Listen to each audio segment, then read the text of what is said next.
Yeah, Rap Radar Podcast, Elliot Wilson. This is B-Dot. B-Dot, what's up, baby? Feeling good, man. California, man. The chair's ready for a guy with the #1 album in the country, man. A love letter to you. 4, man. The series, man. Trippie Redd is here, man. 4 times a charm. Elliot Grange is the label, I heard. There's so many Elliots, man. There's a lot of people involved with Trippie Redd, man, but at the end of the day, it's all him. Trippie Redd in the building, baby. It's going to be a special one, man. Setting off the year right. Rap Radar Podcast. He saved that. I knew Shawty since way back. I never had a #1 album in my life. What's it like, Trippie? Felt good. Did you do outright celebration or did you keep it low when you found out the news? I kind of like try to rejoice about everything I did. Yeah. Like be happy about everything I do. So, But do you think it's a testament? Because obviously you came out with really big records like the Dark Knight record, but now you have catalog, like you're 6-7 albums in, right? So, and this is your most successful project. Like, is that even more give you more confidence, like to show everybody, like I'm in this for the long haul, like I'm a career artist? yeah, it was more so I was just trying to build myself up to a point where I could do certain things, and now I'm to that point. So it's like, I can get a lot of things done. With this project in particular, did you know it was going to be received the way it was when you first created? I felt deep down in my heart when I started working on it, which was, I started putting it really together, like right after I dropped exclamation mark. Yeah. But it was like songs I had done already for like the past 2 years. And then it was like songs that I just started. And I did like those songs for like 2 weeks. But I just felt in my heart like these love songs I just did right now. And then some of the little grungy stuff, some of the hard shit that I had, plus the new shit that I brought to the table is like a good body of work. So you always say that your whole thing is you got hard records, you got grungy records, but then you got the love joints, and like it seems like you're a master of that lane. Like, why do you think that you're able to capture the emotion and like deliver content that really connects with the people? Well, that's like just what I really specialize at, is making those type of songs. I was trying to figure out how to really consistently make the harder sounding stuff, and I think I got it now. I know how to do it now, but at first I didn't know how to do it, so I was just focused on like love and grunginess. So Dark Knight Demo was kind of like an accident type shit. I wasn't really making hard songs like that. So what's the key to making some good hard hip hop? Energy. I just gotta be in that mood. Like sometimes I'm not in that mood, but I'll be wanting to make songs like that. So those days I just gotta take my ass home and chill. But some days I got it to where I can just do that. Why did you feel the need to double up this year? Because of course you dropped exclamation mark. Now you got Came right back. Yes, sir. With I part 4. do that every year. Yeah. Yeah, I did that with A Love Letter to You 3 and Life's a Trip, and A Love Letter to You 1 and 2. Yeah. Do you feel like you need to continue to do that just to maintain that consistency in the marketplace, or? Yeah, I mean, I sat back and watched people like I love Future shit, so seeing Future put out so many bodies of work at once, it was fire. He's consistent. Yeah. He loves his fans.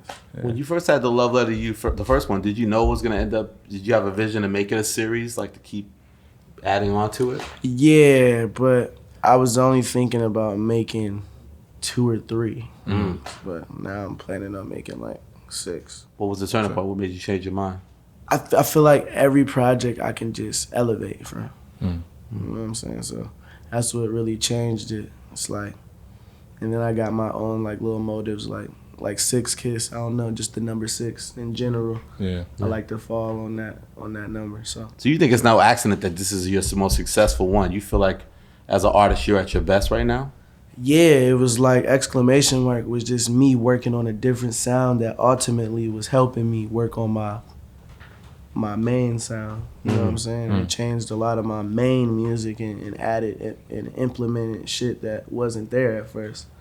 And you can just see the transition from A Love Letter to You 3 to A Love Letter to You 4, how much the music transitioned and how it just sounds a lot better. Because on exclamation mark, it seems like you just holding it down kind of mostly by yourself. And then on Love Letter 4, it's like you share the wealth with a lot of different voices. And I don't really do a lot of features on my projects like that.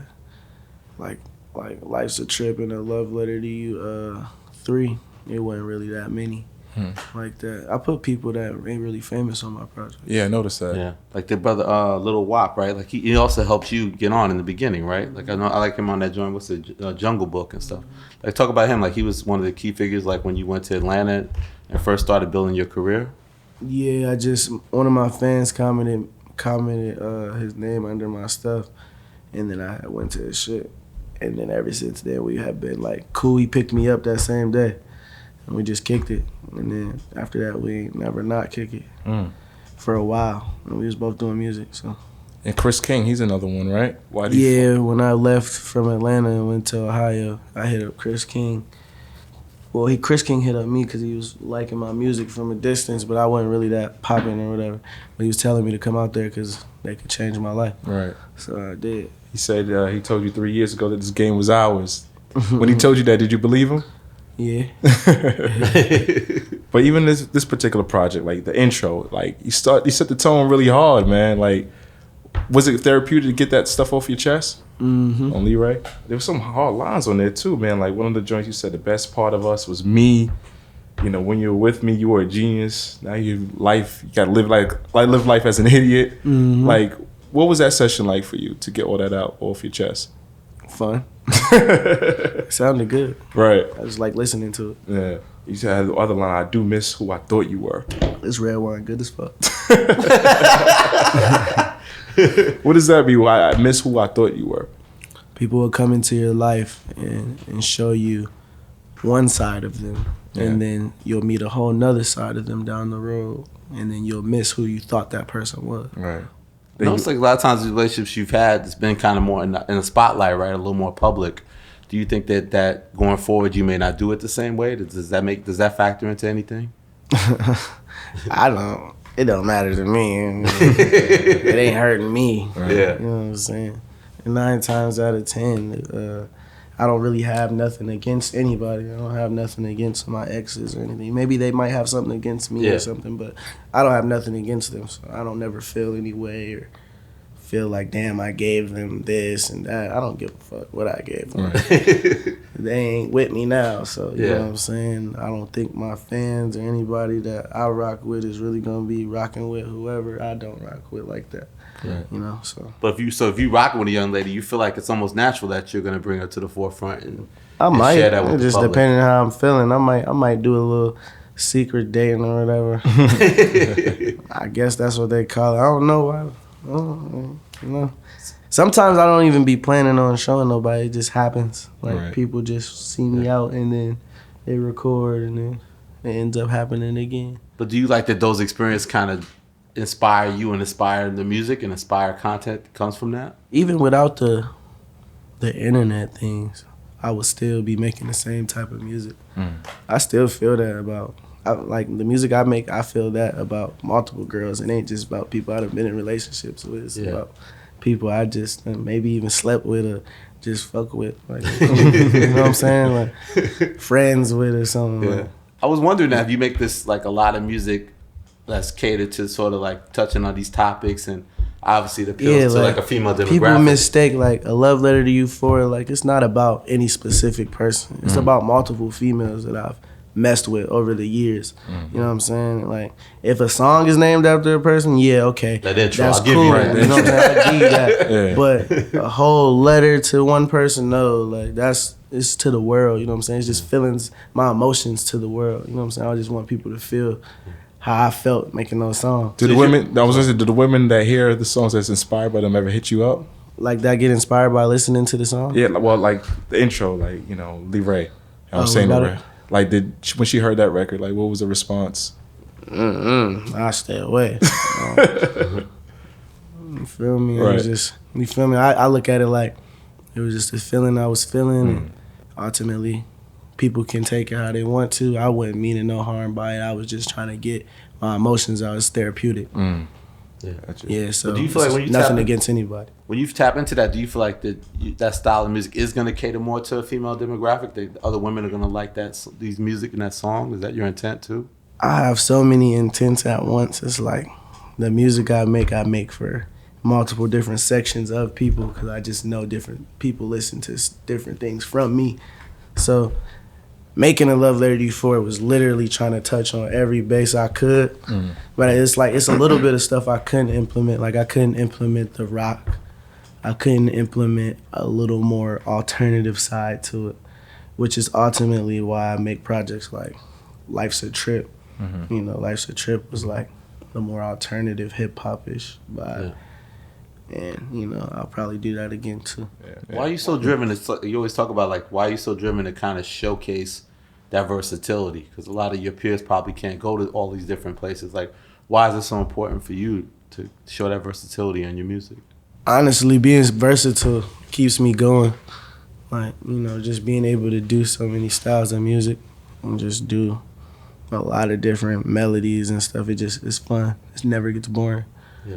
And if it does get boring, I can just take like a couple days off. You know, come back to it and be happy as hell. I found something that I like this time. Even on this project, you got Can You Rap Like Me Part 2. Right. Like, you saved the best for last. Like, you really showed your versatility getting the bars off. Like, why was it important to continue that? It was unexpected, honestly. That was the last song I made for the album. And it was like, we just was high. And I pulled up like some rap beats and we was just freestyling in the studio. And I did like a melody and it was hard. Yeah. So we put the beat in Pro Tools and shit, and then I went in there and freestyled that verse. Really? Yeah. Do you think Chris King freestyled his verse too? Really? Yeah. It's pretty impressive. Like, I feels like people probably front on you on your rap skills. Do you feel like that happens often? They can, but I always show that I can rap, but I don't really care to, you know, like relate to people that just like rap. You know, I don't care for that. I might do something like maybe like a little EP rapping. Yeah. Because of Chris King, because he likes to rap. You know what I'm saying? But that's the only reason why I kind of like hold on to like at least one rap song per project. If not, I might not put none, because sometimes I just like my whole singing vibe. But the rap shit, I do like it. It's fun. Yeah. I like being able to spit bars. Yeah. A lot of people can't. I know you grew up on Lil Wayne. You said the Carter 3. You know, when you heard it, something unclicked in you. Like, how inspirational was that project for you? I mean, shit, you can listen to it from top to bottom. Yeah. It's a body of work.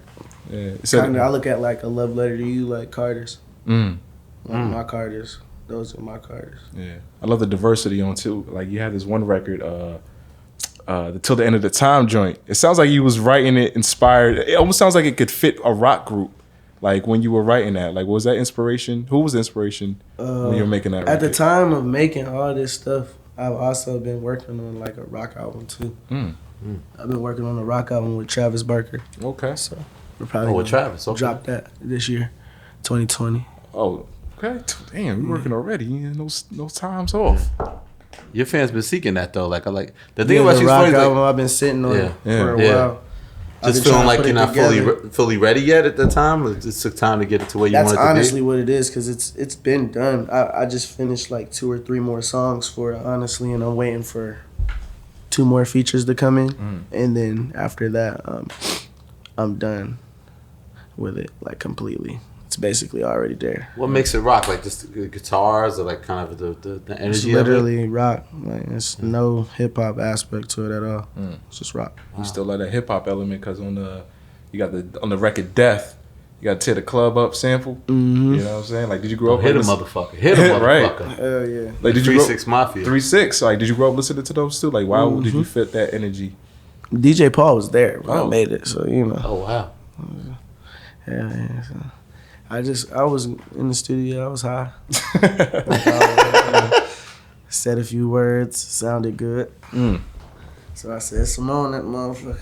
But did you have that, like, you started taking elements of another classic record? Like, why did you decide to like take a 3-6 classic and flip it and make your own art off of it? DJ Paul, honestly, he came in with that beat and like he turned that on, and I was instantly like, "Give me that shit," because I just know like that's what I was looking for. I've been trying to make the harder music, you know. So it was like that one set it off for me, because it made me understand like, damn, I could be in there like, we shoot 223s, nigga, you gonna die. We all with the gang. You know what I'm saying? It still sounds hard. Me just saying it like soft like that. You know what I'm saying? Yeah. What made you put the baby on it? I love the baby. It was either him or Travis. But even listening to the project, it seems like you're almost like a hopeless romantic. It's like, what kind of creative space were you in it making this project? It's kind of like my slogan, life's a trip. You know what I'm saying? I go through so much shit. I be going through shit that people don't even know I go through. It just be fucking my whole life, my whole world up. And that's where like all the pain and aggressiveness and all that shit comes from in the music. Yeah. It's like me getting it out or letting it out. Yeah, because I'm listening to it, feels like heartbreaks and breakups. Those are hard to get out of. Yeah, and then like people talk shit, but they don't really do shit. So it's like, then I get angry and then they just stay there. Yeah. I got no way to get it out. So I'm on there like, niggas be talking shit, but they ain't with that shit for real. Right. Yeah. How has it changed with success? I mean, obviously there's been a lot of success, right? Money's come in, fame's come in. Like, how does that, good or bad, affect the struggles that you may have had earlier? Like, what's the difference? Money causes more problems. More money, more problems is definitely, feel me, real. I don't know. It's cool. I like it. It's whatever, you know what I'm saying? It's life still at the end of the day. I still live and go through the problems that everybody else go through in their normal life. Just I got a little more, I'm a little more fortunate. Right. Yeah. And that's cool or whatever, but we all going through the same shit regardless. I still feel the same pain as much as people. Money don't make it a little better, none of that. One of the things we all dealt with that's painful is the recent loss of Juice WRLD. Obviously, he's on the album. He's a good friend of yours. Like, I seen you take a real hard stance where I know you smoke weed and you don't really fuck with a lot of other stuff. And you was sort of saying out to your peer group, like, we got to chill with that stuff. Like, what made you speak out? I just, like, that shit is just, it's not good, It's just not, it's killing people, you know what I'm saying? It's killing our youth, you know what I'm saying? All of us is, dying off for drug reasons and shit. Like, look at Lil Peep. Like, I fucked with Lil Peep. Yeah. Lil Peep followed me. He wanted to do a song with me before I could do it. He passed away. Yeah. You know what I'm saying? Me and Juice were very close. Made songs all the time. You know what I'm saying? Love him to death. Like, I don't want to see my friend go out like that or go out any type of way. You know what I'm saying? I want him to be here for years. You know what I'm saying? I want to be able to grow old and see his kids and stuff. So, just going through that type of stuff back to back with friends and, it's kind of like a wake-up call to be like, damn, you are like the only one left. You gotta really take on what people was trying to do, you know what I'm saying? And relate a message. Get that shit out. Because if I don't, nobody else will. I know they won't. A lot of people won't. Everybody's on some selfish type shit, worried about themselves. I gotta be the sacrificial lamb for my people, for my fans. You think they're afraid to say it? I feel like everybody is just on some selfish shit. That's why I'm saying, like, I gotta be the sacrificial lamb. I gotta give myself to my fans and really tell them the real, because everybody else won't. It's all a gimmick. Everybody wanna just, blow up and be on and be this big person. That's all they care about. I just care about putting out music, so that honestly doesn't fluff on my waters. What was so special? Like, know how much the music is to you and how much you study this. Like, to explain to people that may not fully understand, like, what in your mind was so unique and special about Juice WRLD, the artist? Everything that nigga did was amazing. He's just like me, for one. He could just freestyle anything. We've seen that hours and hours. Yeah, hours and hours too. Like, you know what I'm saying? I never really did that on like camera, like just rap for hours on camera. But I used to do that with my friends in the house and shit. That's how I used to record. So seeing him now just in his prime recording like that, it's like, damn, that's fire. Because me, I changed my whole program up a little bit. I added like shit, like I'll punch in, but I never write anything at all. But I punch a little bit of things in. I'm more of like a vocal person. Like, I try to just find a note that sounds crazy, and then I'll keep going with that note until it hits the right note, and then I'll keep going with the song. What was it like working with them with Six Kiss? Did y'all guys do that together? We all the songs we did, we worked on together in the same studio. All of them? Every song we did together was together. Because a lot of times, people just send tracks back and forth, so. Me and Juice was like real friends, though. Like, we would just chill and be, smoking and vibing out. He's showing Yu-Gi-Oh cards and shit. He showed you what? Yu-Gi-Oh cards and shit, old video games. I'm the same way. I got this shit at my house too. But yeah, he just was a close to us friend, you know. So ultimately, we just used to make music on some. Why don't we make a song? Yeah, let's make a song. Fuck it. Do you guys have like a lot of songs together that we haven't heard yet? We got more than one hand. Do you feel like you're ever gonna share those to the world, or is it too personal to? I feel like y'all gonna hear 'em. Oh, okay. Yeah. I feel like y'all should be hearing them for sure. You also dealt with the loss of X, and I know on the All For Me record with Smoke Perp, you use a little bit of the vlog of something he said. Like, why did you decide to use that voice note in part of the song?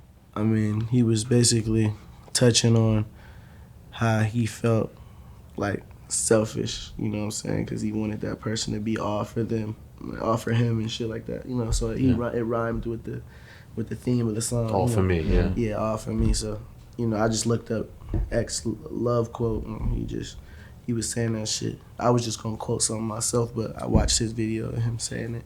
Yeah. So I just was like, it was amazing. I'm gonna just add it to the song because it definitely goes. Yeah, how crazy was that? So, like, I know you guys had your ups and downs as friends, but you were saying that you actually were coming out of jail when you found out about his passing? Yeah, he died on my birthday, which was the day I got out of jail. Wow. It was your birthday, wow. Yeah, I just got out of jail, too, when that happened.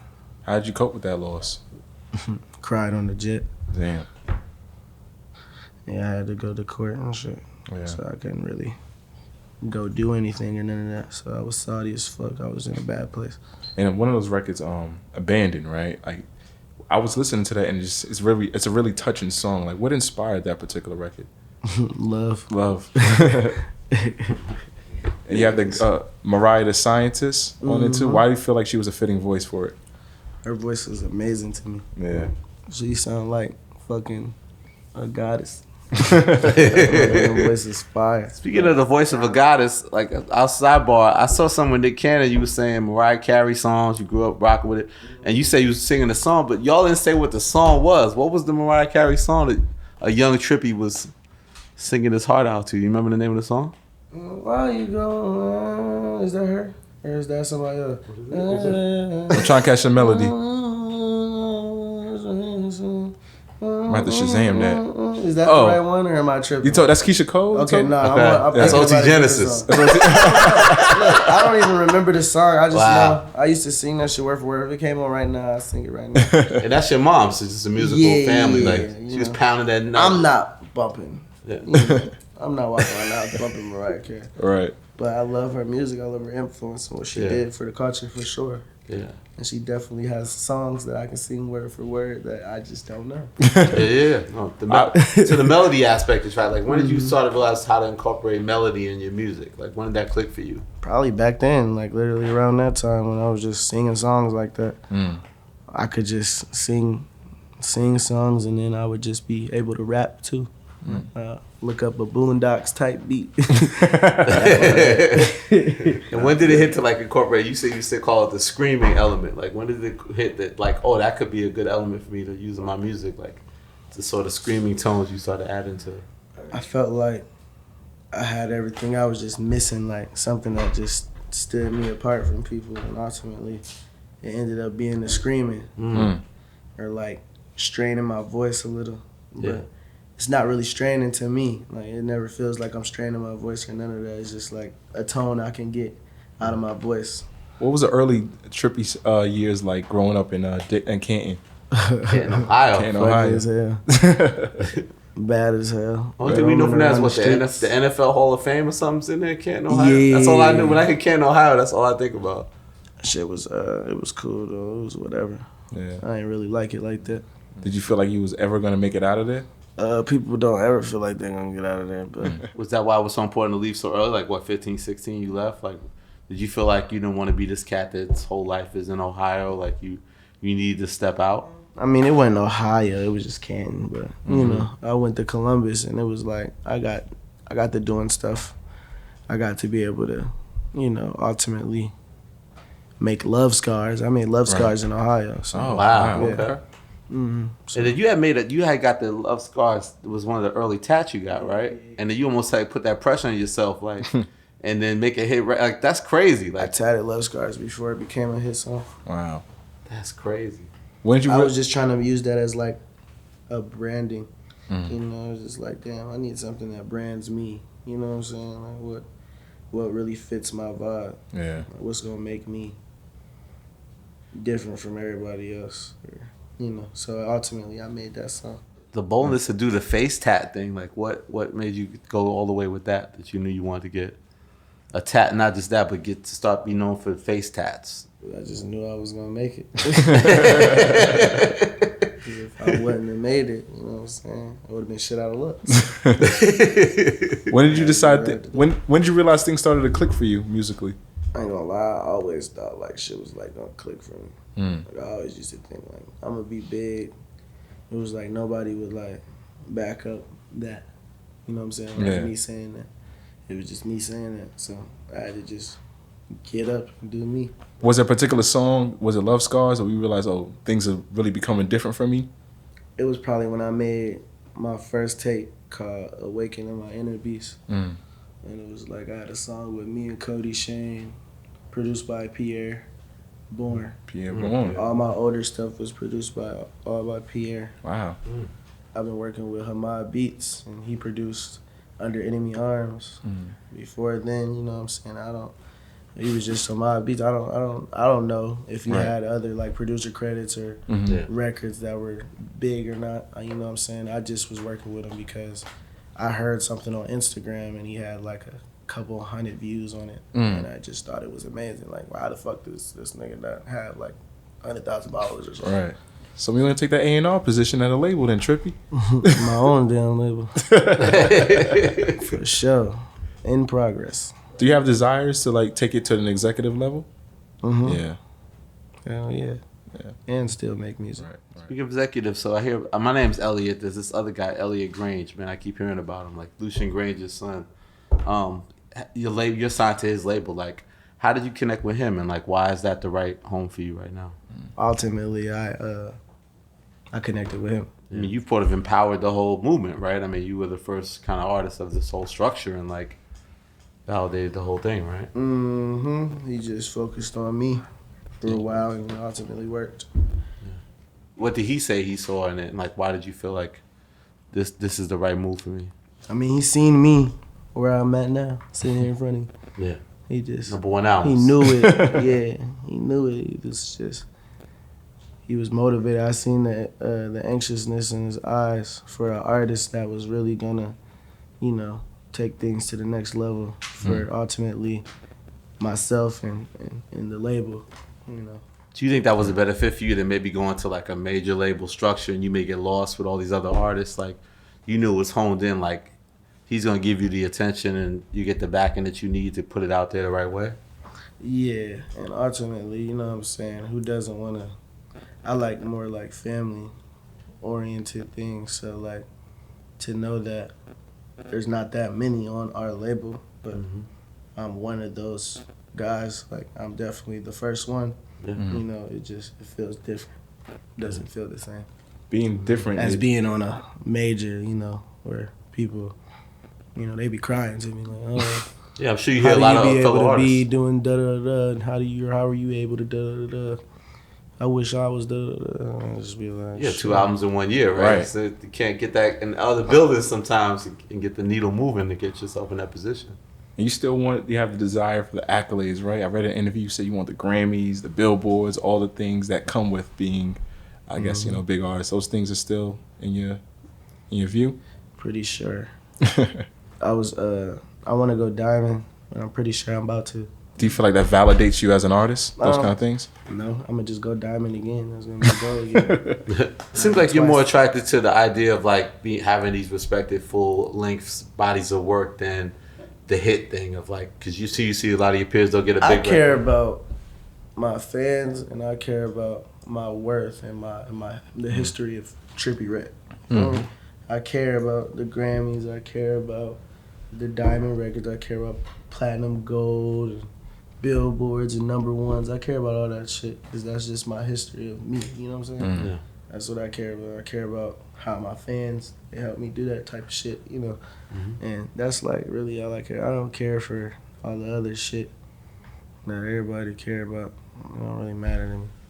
But do you love that you have a career where you're like you have big records, but you're not defined by one record? Like you see a lot of people. Yeah, get a record. people don't define me by one record. Y'all had help. You feel me? This is the ground up right here. You know what I'm saying? Yeah. By myself, no help. Me and Elliot Grange. I'm just now getting to the point where it's a lot of love being shown and people in the industry like me and stuff like that. At first, it was none of that. So why do you think that was? Nobody can call for that. I don't know. Maybe it was the way I carried myself then versus now, or I don't know. But either way, you know, it's not that no more. So we're not going to even talk about that energy. Right. But was it cool when like someone like a Drake reached out and was acknowledging you earlier and was like trying to work with you and stuff like that? Yeah, it's cool. But also on the record, Be Yourself. I think that's one of those poignant records on exclamation point. Like, why did you feel like it was important to get that message across? I've always been myself. Like sometimes I'll be having that voice in my head. Like I was walking through Rolling Loud and I'm like, I had like this bandana thing wrapped around my body and I was going like this on each side, like being goofy. And I was gonna walk in front of people. I was like, maybe I should just walk like with a straight face and not do this shit. But then ultimately I was like, fuck that, I'm gonna just keep doing it. You know what I'm saying? And that's just me being myself. I got number one album, ain't nobody gonna say shit. You know what I'm saying? I'd rather be myself than try to look cool or whatever, how people put it, you know. But I feel like everybody has that voice in their head where they feel like, oh, let me do this or let me, feel me? And ultimately, some people do take the option to do it sometimes. But me, I try to kick that motherfucker in its face. You know, the devil on the shoulder type shit versus the angel. Do you think you have this thing where you always want to ultimately stand out too? Like a lot of times, a lot of young rappers, we try to lump them in groups together. So like you, to me, always distinguish yourself where no one could put you in a box with someone. So like you sort of always keep pushing it to stand out to a certain extent. Mm-hmm. Even the jewels, like the jewelry game is always unique. What we got here? Crescent Moon. Crescent joint. I was working on a project. I was going to call it Nocturnal. But ultimately, that project became exclamation mark instead of Nocturnal. But a Nocturnal is still a thing. I'm definitely still working on that. Is that for 2020?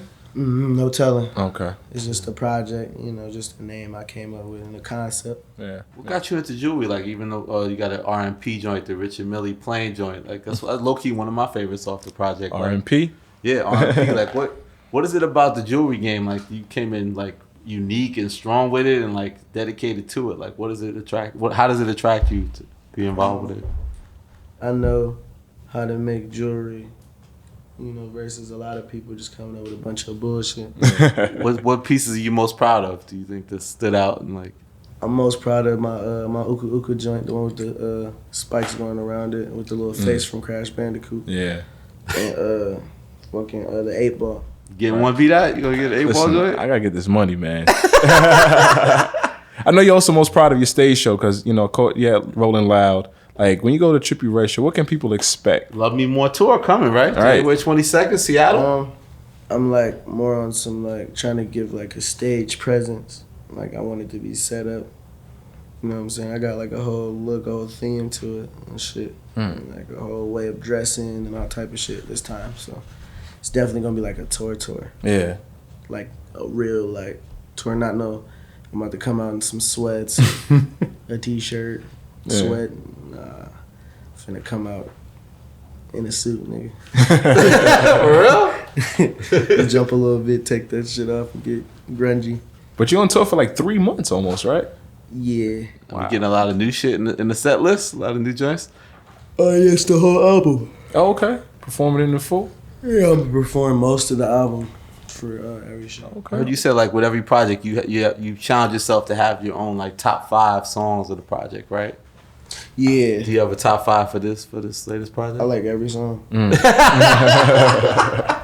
Yeah. Which one was like the hardest to make or most fun to make? 6 Kiss took the longest to make. I had Juice on it already. Yeah. Juice was at the studio. So he lays that down, boom. I'm supposed to put my verse. I never put a verse. I couldn't figure out what I wanted to put. Then I seen Melly Melly had tweeted he wanted a song with Juice. And it was like in his early stages where Juice probably ain't even see it or anything. So I gave it to him to hop on, you know what I'm saying? So he hopped on it, and I liked his verse. So I was just keeping it in the vault for a project. And then ultimately I started working on the Love Letter U4. And I ended up cutting the verse like right before I dropped the album. So when Melly hopped on it, put it this way, when I made 14 and 999 with Juice WRLD, I made that song too. That's when Juice WRLD laid that verse down. Okay. And Melly hopped on it around the Astro World Tour when I was on that in Miami. Before we get out of here, I know you said like one thing you feel like you still kind of like are misunderstood as a person, and still like people don't really fully know you. Like, do you think sort of still having sort of a mystery is part of your appeal? Yeah, I feel like a lot of people grow with me as it goes now. Though I feel like some people know me. Like some people know how to press my buttons and everything. Like fans know how to do certain things that just, okay, nigga, you know me. But people don't know me, so I do have a lot of mystery to me. So I feel like a lot of that mystery comes from the music, though, honestly. Not really from me as a person. That music shit is what really people like from me, is my music more than anything. Like, I see people on Instagram and stuff like, that's what I be hating when people say, like, you know, like, why would I post like girls I mess with or anything like that? Because, you know, like on Instagram and stuff, it's like, that's Instagram, you know, it's not music, it's not streams. I think it goes back to that fan base, right? I think they stood up for you with this last project, and it's just like, what do you think it is about your fan base that's unique? Like, I'm genuine, you know what I'm saying? I keep it real. Regardless of how it's gonna make me look, I'ma always speak the truth. I do that with my mama. I do that with the world, you know what I'm saying? I'm gonna speak the truth. You know what I'm saying? The only thing I ain't speaking to is the police. So you feel like that vulnerability is part of your appeal then? Yeah. Seems like the fans are loving it too, and we're loving it. I need some damn water. Thank you, brother. We appreciate you, man, taking the time, bro. Yes, sir. Hell yeah. Your mama's proud. Mom's proud. You get a gift. Holidays coming up. Oh yeah, I'm about to get her a gift. She on my ass. She like, you know what I want? A gift to you. By She like, Bubby, you know what I want? She called me Bubby. What she want? Can you share what she want? Some with some wheels on it? 4 wheels. 4 wheels. Yeah, there we go. When do they never want that? It's not a skateboard. It's just a new one, you know what I'm saying? They ain't the last one I got it. Right. Word up. We wish you continued success, Trippie. Yes, sir. Thank you, brother. Thank you. Yes, sir. Rap Radar Podcast. Yeah. Yeah. Man. Thank you, bro.